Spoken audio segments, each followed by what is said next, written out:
1/3 of people who get a prescription from a doctor won't even fill it. Right. And of the ones who do, like a massive percentage won't take the medication Yeah, correctly. it's a huge issue.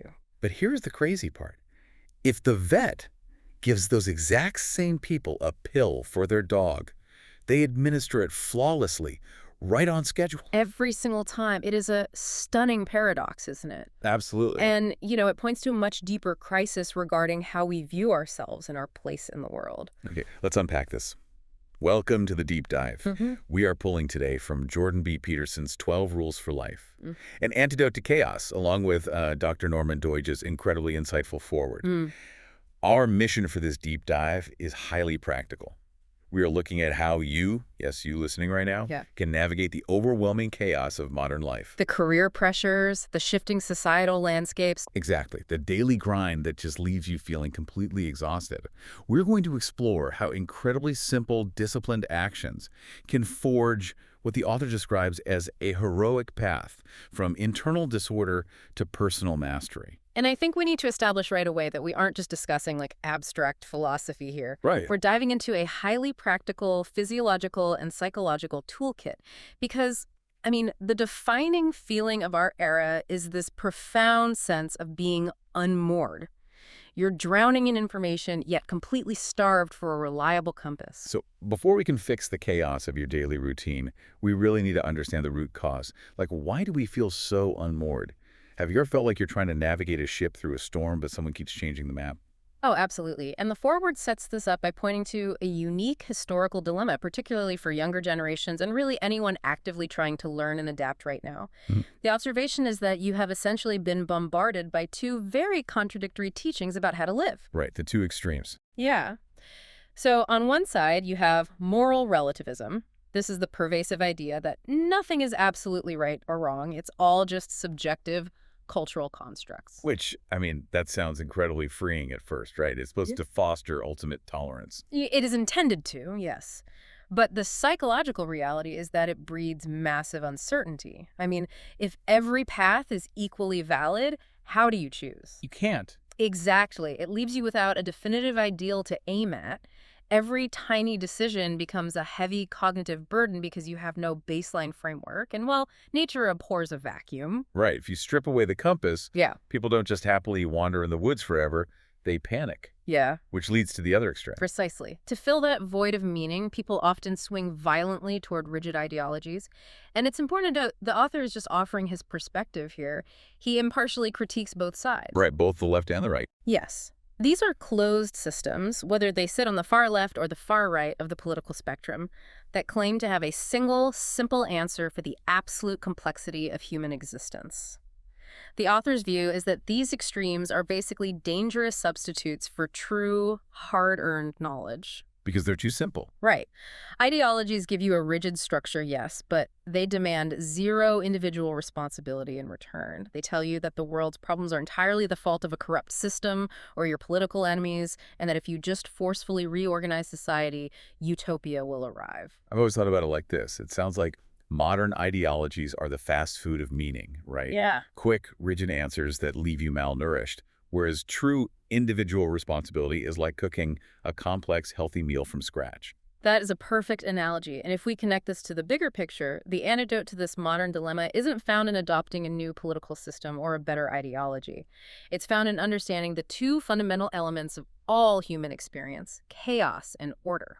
Okay, break those down for us. So chaos is the unknown. It is the sudden, unpredictable layoff, the betrayal by a friend, the diagnosis you didn't see coming. The stuff that blindsides you. Exactly. Symbolically, the text associates it with the feminine, representing the mysterious, generative source of all things, both deeply creative and terrifyingly destructive. Order, conversely, is the known. It's your morning routine, the traffic laws, the corporate hierarchy, the floor beneath your feet. It is symbolically masculine, representing structure, authority, and the established norm. Wait, I have to push back a little here. It sounds almost like order is the ultimate goal. Like, just get everything structured and safe. But if I live completely in order, doesn't that just become tyrannical and frankly, incredibly boring, like I'd just be a robot. You are absolutely correct, and that is a crucial distinction. Living purely in order is totalitarianism. It's stagnation. Right. Meaning, like, true psychological engagement with life is found exactly on the border between the two. You need one foot planted firmly in the known, where you are secure and stable. And 1 foot out. Yes, one foot stepping into the unknown, where you are challenged, learning, and growing. But here is the modern problem. The world right now is throwing entirely too much chaos at you. The pace of technological and social change is unprecedented. So true. So how do you reestablish a baseline of order without becoming rigid? You don't start by trying to fix the geopolitical landscape. You start with the most immediate, tangible, physical reality over which you have absolute control, your own body. Okay, this brings us to the lobsters. And I have to admit, when I first read this, I laughed out loud. We were talking about surviving modern career stress, avoiding burnout, finding meaning in a chaotic universe, and we are going to look at 350-million-year-old crustaceans. Oh, I know. Like, how does a lobster fighting over a rock at the bottom of the ocean apply to me dealing with passive-aggressive emails from my manager? It sounds totally absurd until you look at the evolutionary biology. It is a profound biological reality check. Lobsters exist in dominance hierarchies, just like humans do. They compete for territory and resources. And their brains, which are incredibly ancient, track their status in that hierarchy using a specific neurochemical serotonin. If a lobster gets into a territorial dispute and loses, its serotonin levels plummet. It physically hunches over, becomes submissive, and its brain essentially concludes that it has been relegated to the bottom of the social ladder. And the argument is that humans have that exact same ancient serotonin counter running in the background of our brains. We do. We share a common evolutionary ancestor, and that specific neurological mechanism for tracking social status was preserved because it works. Your brain is constantly monitoring your physical posture as an indicator of your environment. So if you're slouching. Right. If you are acting defeated, physically slouching, rounding your shoulders, avoiding eye contact, keeping your head down, you are sending a physiological signal to your own brain that you are at the bottom of the hierarchy. Is our posture essentially like a dashboard warning light? If we are slouched over, we're signaling to ourselves and the world that our engine is failing. Yes, exactly. But what does the brain actually do with that signal? Does it just make us sad? Oh, it is much more severe than just sadness. When your brain registers that submissive physical posture, your central nervous system reacts by assuming you are in a dangerous, resource-poor environment. Because you're at the bottom. Right, you are at the bottom, which means you are vulnerable to predators. So your body drops its serotonin and spikes your cortisol, the stress hormone. Yes. It puts you in a constant, low-grade state of high alert. You are bracing for an emergency. This burns up immense amounts of physical and emotional energy. It suppresses your immune system, and it makes you highly impulsive. Wait, why impulsive? Because if your brain thinks you are at the bottom of the hierarchy in a dangerous world, it assumes you need to grab any immediate short-term pleasure you can find before it disappears or while you get eaten. Wow. That explains so much about doom scrolling and stress eating. Your body literally thinks it's the end of the world just because of how you're sitting. Precisely. So standing up straight with your shoulders back isn't just about looking confident for a job interview. It physically changes your neurochemistry. Exactly. It is a physiological intervention that alters your psychological state. By standing tall, you are voluntarily accepting the burden of being. You shift your nervous system from bracing for a catastrophe to ready for an opportunity. That's huge. You signal to your brain that the environment is safe enough for you to engage with it competently. Which translates directly to how we handle our immediate surroundings. Because the source material argues powerfully that before you can presume to restructure the global economy or fix your company's deeply flawed culture, you have to set your own house in perfect order. Think about the practical application in your career. What's fascinating here is, let's say you have a petty, authoritarian boss who generates unnecessary bureaucratic rules just to cement their own power. We've all been there. Right. If your posture is defeated and your personal life is a chaotic mess, like your apartment is a disaster, your finances are ignored, your sleep schedule is erratic, you will simply endure that boss. You will absorb the mistreatment, letting the resentment build internally until you inevitably burn out or lash out. Because you literally don't have the solid ground to stand on to fight back. You are a defeated lobster. Precisely. But if you start incredibly small, standing tall, organizing your immediate workspace, stopping the specific daily habits you already know are self-destructive, you build a foundation of order. You build stability. Yes, you stop being a passive victim of the hierarchy and you begin to become a competent, formidable player within it. You face the challenge voluntarily. So standing up straight signals competence to the office, and organizing our desk gives us a base of operations. But that doesn't cure the imposter syndrome we feel at 2 a.m. No, it doesn't. Which brings us back to that wild statistic we started the show with. Why is it that even when we fake it till we make it externally, we still neglect our own well-being behind closed doors?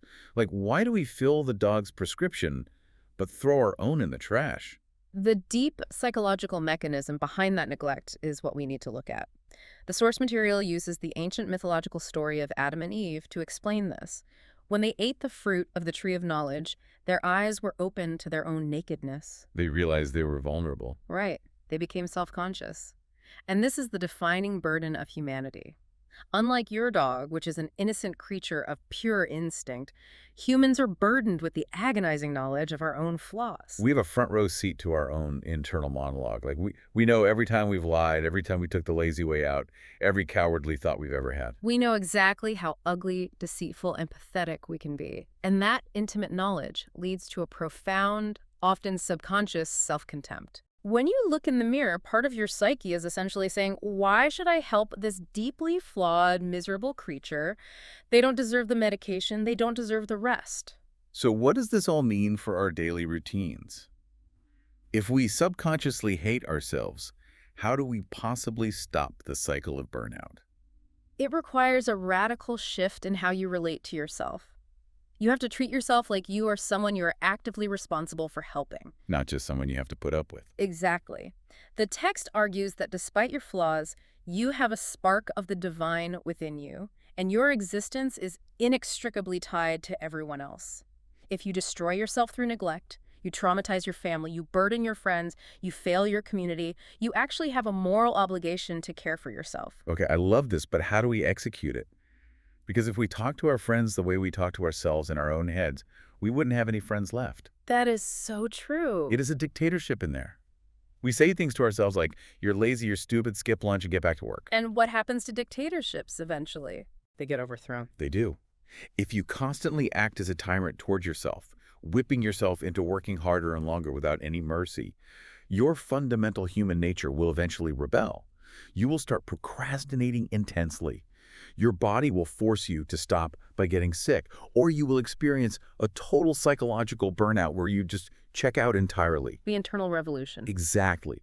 To prevent that, you have to transition from a tyrant to a negotiator. You have to actually sit down and negotiate with yourself. You ask yourself, what would my life look like if I were caring for myself properly? If I actually complete this incredibly difficult, stressful project today, what small, genuine reward do I need to give myself tonight so that I am willing to work hard again tomorrow? Right. You have to incentivize yourself incrementally rather than ruling by force. So we've physically squared our shoulders to lower our cortisol. We've organized our immediate environment to establish order, and we've stopped tyrannizing ourselves and started negotiating to prevent burnout. But eventually, we have to take this newly ordered, somewhat healed self out into the incredibly messy real world. We have to deal with external pressures, career compromises, and complex relationships. And that is exactly where your values are violently tested. This is where you must make the conscious choice to pursue what is deeply meaningful rather than what is merely expedient. Expedience is such a great word. It's essentially just doing what is easiest right now in the short term, regardless of the long-term consequences, right? Yes. It is following blind impulse to avoid immediate discomfort. The source material uses a brilliant visceral metaphor for expedience. It is hiding skeletons in the closet or sweeping spilled blood under the rug. Oh man, I think about how this manifests in a corporate environment constantly.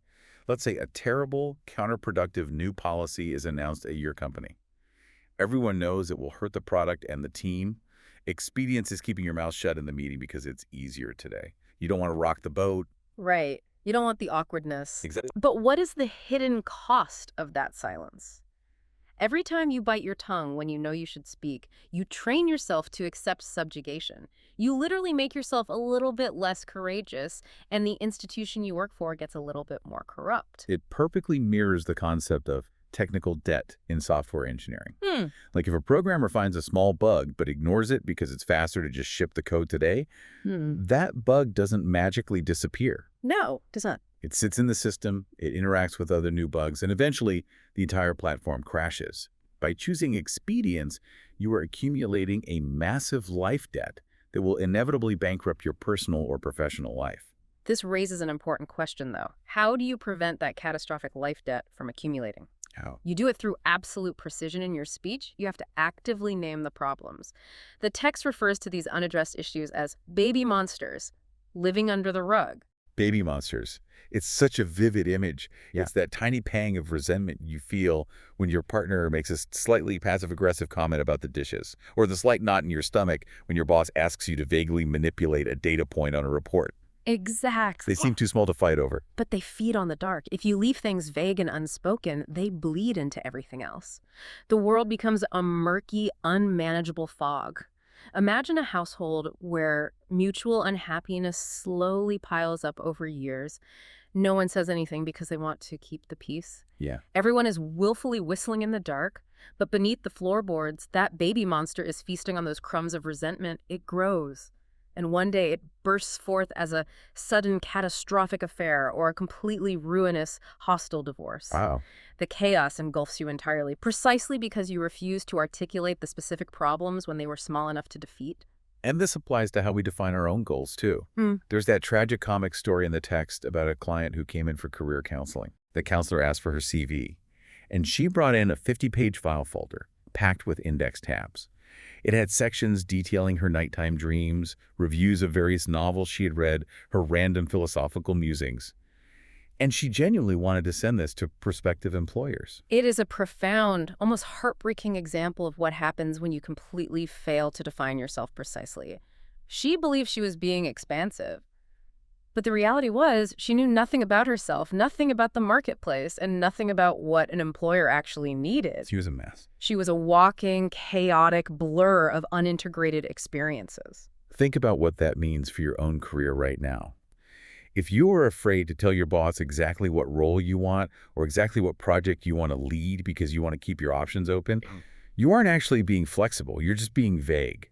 And vague employees get passed over. Your brain literally cannot filter out irrelevant information if you don't give it a precise target to aim at. You suffer from constant cognitive overload because everything seems equally important. You must use precise language to separate the specific, manageable details of your life from the intolerable, generalized dread of existence. You have to carve the world into usable pieces with your words. Here's where it gets really interesting, though.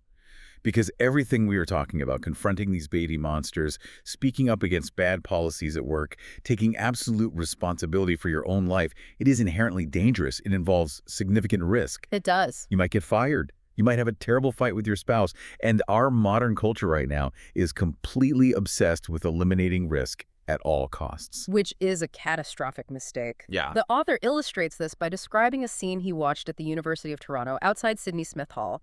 There were kids there skateboarding down these incredibly steep, rough concrete steps. Oh, man. They were launching themselves onto tubular iron handrails, 2.5 inches thick and sliding down. It was objectively dangerous. They were actively risking broken bones and physical agony. So why do they do it?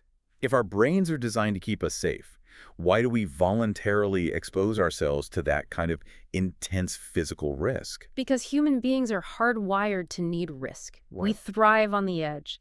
That skateboarder launching themselves onto a rail is existing exactly on that border between order and chaos we discussed at the beginning. Right. They're pushing their current physical limits to optimize their future performance. It is the only way competence is built. It's like we're trying to bubble wrap our modern lives. We create endless safe spaces. We refuse to take leaps in our careers because we might fail. We helicopter parent our kids so they never scrape their knees. But we don't realize that if we never feel the sharp edges of the world, we won't have any idea how to survive when the bubble eventually pops. And the tragic irony of our era is that overprotecting ourselves from manageable risk leaves us incredibly dangerously weak. Because genuine, unavoidable chaos will inevitably strike. A terminal illness in your family, a massive global economic downturn, a sudden tragic death. If you have spent your entire life avoiding danger, you will have zero internal resilience. You will be unformed. If you do not practice facing voluntary, manageable chaos every day, the involuntary chaos of life will completely obliterate you. This is such a heavy realization, but honestly, it is also incredibly empowering because it puts the locus of control entirely back on you. You don't have to wait for the world to get safer. It demands that you take on the ultimate responsibility for your own existence. The journey from internal disorder to personal mastery is not about waiting for a utopian political system or adopting an ideology that conveniently blames everyone else for your problems. It is a heroic, individual quest. You have to build the ark before the flood comes. You can't just wait for the rain to start and complain that the weather is unfair. Exactly. And you construct that arc not with grand sweeping gestures, but through simple, disciplined daily actions that compound over time. You literally stand up straight with your shoulders back to signal to your nervous system that you are ready for the challenge. You treat yourself like someone you are responsible for helping, negotiating fairly with your own nature to prevent the crash of burnout. You pursue what is deeply meaningful, refusing the cowardly comfort of expedience. You speak the precise truth to slay the baby monsters in your workplace before they destroy your career. Yes. And you willingly embrace the necessary risks of life to forge an unbreakable resilience. And the beautiful part is, when the chaos of a busy Tuesday hits, you don't need to panic, and you don't need to save the entire world. You just need to aim high, focus on the immediate tasks you can actually control, and as the source material beautifully suggests at the very end, maybe pause to pet a cat when you encounter one on the street. It's so important. You have to deliberately allow yourself to appreciate the small, profound wonders of being amidst all the necessary struggle. Because the struggle of life is absolutely inevitable, but the corruption of your soul is optional. Wow. We have covered incredible ground today. We started with that suffocating feeling of being on a ship in a storm with a map that keeps changing. But now, hopefully, you realize that you don't actually need a static map of the world. You just need a compass. And that compass is your own precise, truthful, and responsible action. You become the competent captain who can navigate any waters, no matter how chaotic the storm becomes. I want to leave you with a final thought to mull over today as you go back to your routine. We talked about how your physical environment directly reflects your internal state. Look around you right now.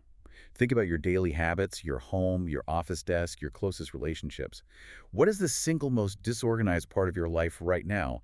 Say about a truth you might be actively refusing to articulate. Where is the baby monster you are sweeping under the rug? Figure out what that is today. Stand up straight, look it right in the eye, and speak its precise name. Your ship depends on it.